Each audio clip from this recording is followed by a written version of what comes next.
Hi, folks. My name is Pat Deegan, and I'm coming to you today from my home office here in Massachusetts. I want to say that it's a pleasure and an honor to have this opportunity to speak with you today about recovery. I want to begin today by defining or offering you a couple of definitions of recovery. The first is that recovery is a pathway into the life that I want for myself.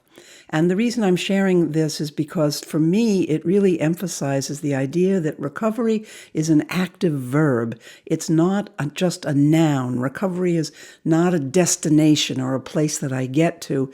In fact, recovery is an active process. It's a journey. And it does take time. It doesn't necessarily mean that all symptoms go away. Rather, what it means is that we become experts in our own self-care. We become experts at managing our mental health challenges. A second definition of recovery that I like is that for some, recovery means having a job and a paycheck and a date on a Friday night. Basically, recovery means getting to the life that most people want to live, right?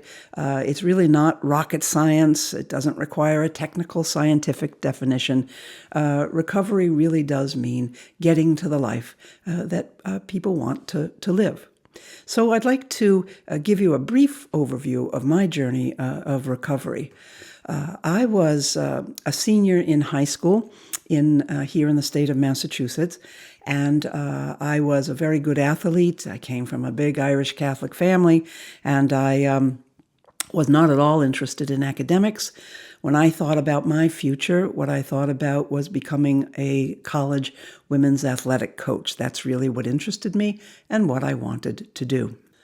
However, during my senior year of high school, I experienced an early episode of psychosis. I became first aware that things were changing around me while I was at basketball practice with my friends, and I began to hear distressing voices. I began to become very uncoordinated on the basketball court. I couldn't coordinate my efforts with my team. I began to be very anxious and suspicious of people around me, and this continued to build over a series of months. And eventually my family decided that I needed psychiatric care. I was brought to a psychiatric hospital, and once in the hospital, I was pretty quickly diagnosed with schizophrenia. I was given high-dose antipsychotic medications, and at discharge, I was told, Miss Deegan, you have a disease called schizophrenia. Schizophrenia is a disease that's a lot like diabetes. Just like a diabetic will have to take insulin for the rest of their lives, you're going to have to take high-dose antipsychotic meds for the rest of your life. And so the tremendous emphasis was placed on taking antipsychotic medications. And also a big emphasis was, Miss Deegan, it's important for you to avoid stress. What that meant was that I was not to go back to school. I was not to, pursue dating and all the other things that young people do. Forget about getting a job and working. Instead, spend my time avoiding stress.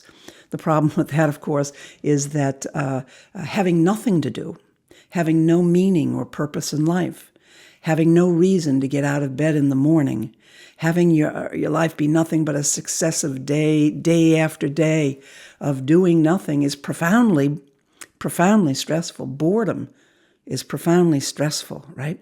But that was not evident to my care team. And again, I took that advice very, very seriously. I began to lose hope for myself, that there was any hope. I was told I had a chronic disorder from which no one could get well.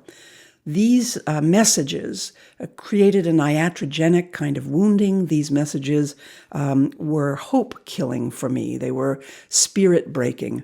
I couldn't see a life for myself, and I began to just become more and more depressed and filled with a sense of hopelessness. In many respects, this message of hopelessness and the so-called cure of just living on high-dose antipsychotic medication was worse than schizophrenia itself. And what I learned is that we can't organize our recovery around a vacuum. We can't organize our recovery around nothingness, around boredom. And this was a fundamental error that my team made in those early days after I was diagnosed. You see, I was a person, not an illness. And that's important because illnesses do not recover. Only people do. And that was the fundamental error. My treatment team was treating what they felt to be a neurodegenerative disorder of the brain, but I was a person, not an illness. I was a person, not a schizophrenic, right? And I could recover, but my team needed to learn that over time along with me. So I think instead of treating illnesses, we need to focus on the person. And so here's a powerful anti-stigma video that I want to share with you, because this is the message we want to convey to people. So, you are diagnosed with a mental illness. You're not alone.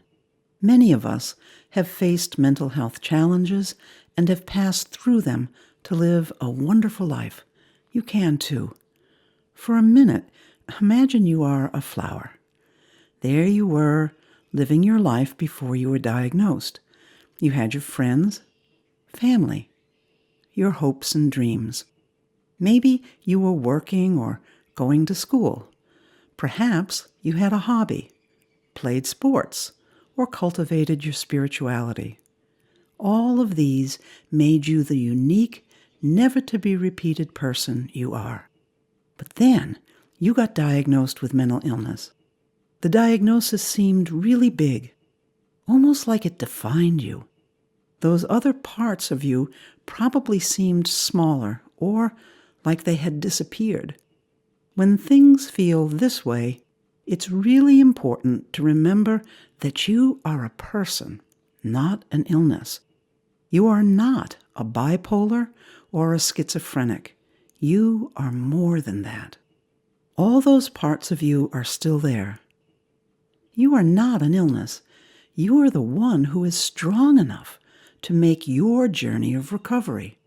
And you will need to mobilize and depend on all of these amazing parts of yourself in order to make your journey into the life you want for yourself.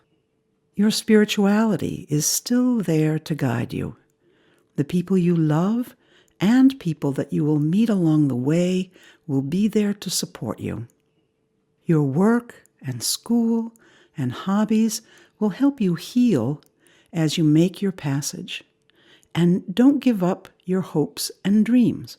They are the stars that will guide you as you navigate your recovery.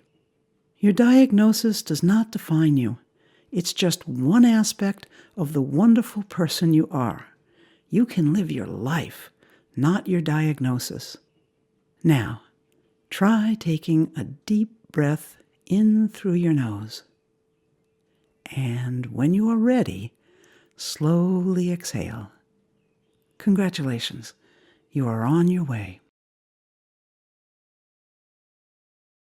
I hope you enjoyed that video. I think it's got a powerful message for all of us, including for family members, because when families show up, very often they ask the question, am I ever going to get my son back? Will I ever get my daughter back? And I think what we can say to families is this. The good news is that your son never left. He's still here. All the gifts and all the values you helped him develop are still with him. He will draw on those strengths and discover new gifts as he makes his journey of recovery.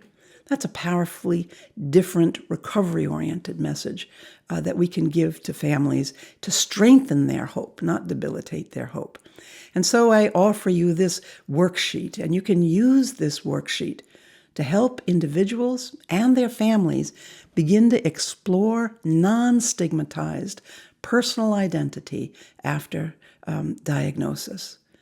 And to offer just a few more anti-stigma tools for you to use, I offer you these posters that you can put up around your clinic and in your offices. I am a person, not an illness. I will live my life, not my diagnosis. My dreams are the stars that guide my journey of recovery, and I will trust my dreams to guide me.